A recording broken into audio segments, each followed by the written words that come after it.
السلام عليكم، مرحبا بكم في قناة في المطبخ مع بشرى. اليوم غادي نحضروا في هذه الوصفة الجديدة. غنحضروا بسبوسة بنكهة الحامض، تجي زوينة شكلا ومذاقا. نخليكم مع طريقة التحضير ومع المقادير.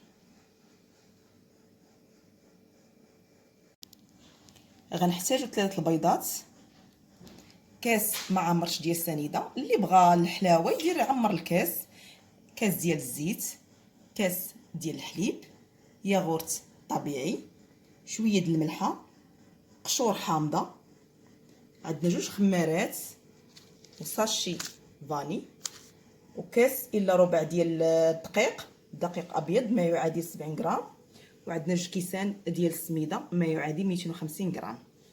نبداو على بركه الله. بسم الله. نبداو بالبيض كما العاده وسنيده.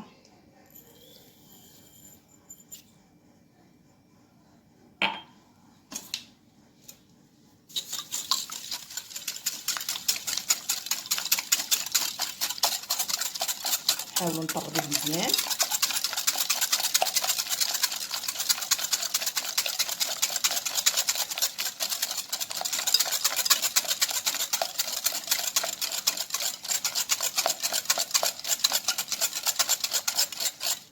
غندير السكر فاني،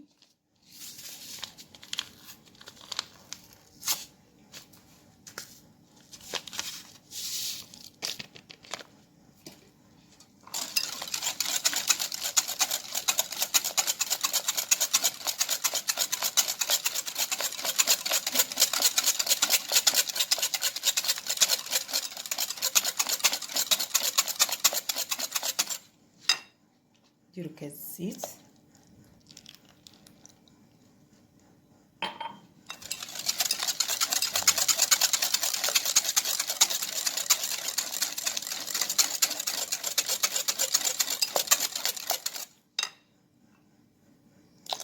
نديرو كاس الحليب،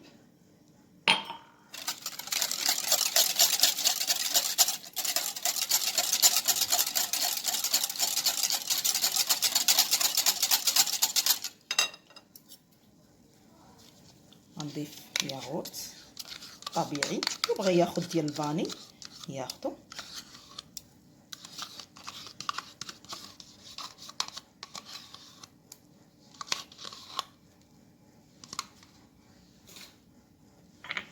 قيسة الملح،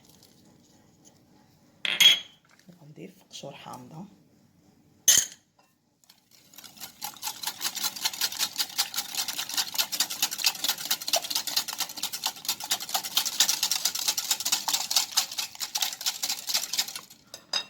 غنضيف نص الكميه تاع السميد،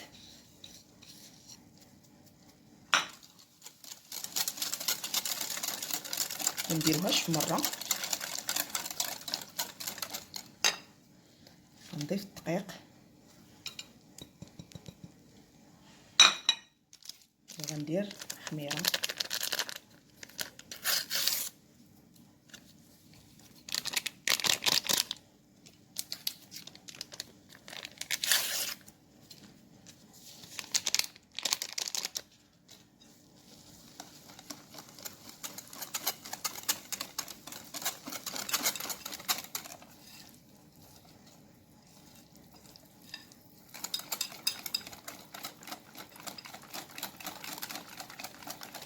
حاولوا نطربوه مزيان باش ما تبقى حتى شي كويره ديال الدقيق.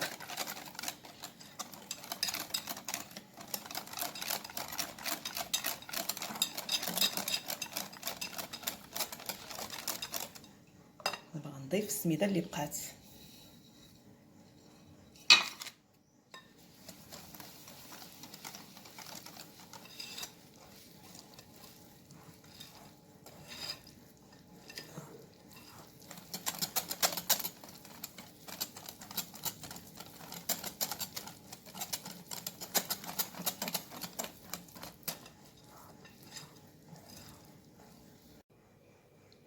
انا خديت هذا المول ديال الدجاج بعد ما دهنته بالزبده ورشيته بالسميده رقيقه.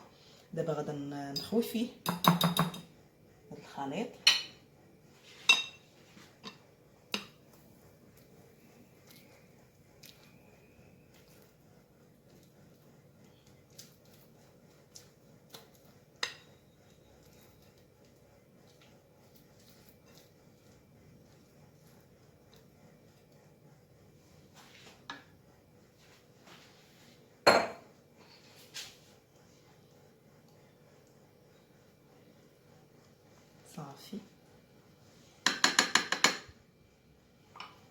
انا درت الفران يسخن على 180 درجه وغنشعل عليه غير لتحت حتى طيب ليا من التحت، غنشعل عليه الفوق. بعد ما درنا البسبوسه في الفران، دابا انا غنحضر السيرو باش يتعسل شويه ونحطو يبرد، ما نديروش عليها سخون وهي سخونه. نص كاس ديال السنيده، وعندنا كاس ديال الماء وطرونشيه ديال الحامض. هاي كيف ما كتشوف. دابا انا غنديرو فوق البوطه باش يتعسل ليا شويه ونطفي عليه باش يبرد، ونتلاقاو باش نسقيو البسبوسه ديالنا. بعد ما طابت البسبوسه انا غنثقبها ونسقيها. غنثقبها بحال هذا الشكل.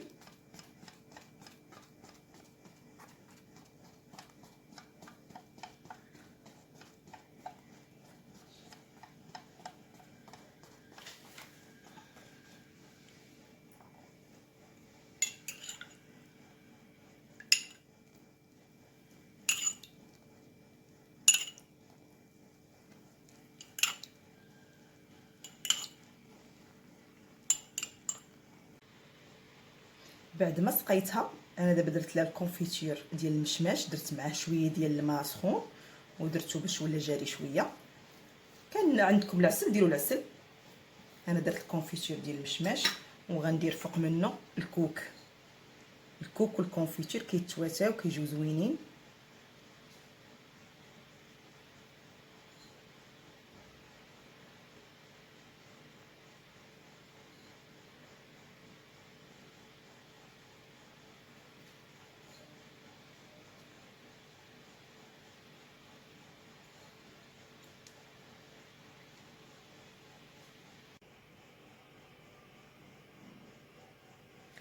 ها الشكل النهائي ديال البسبوسه.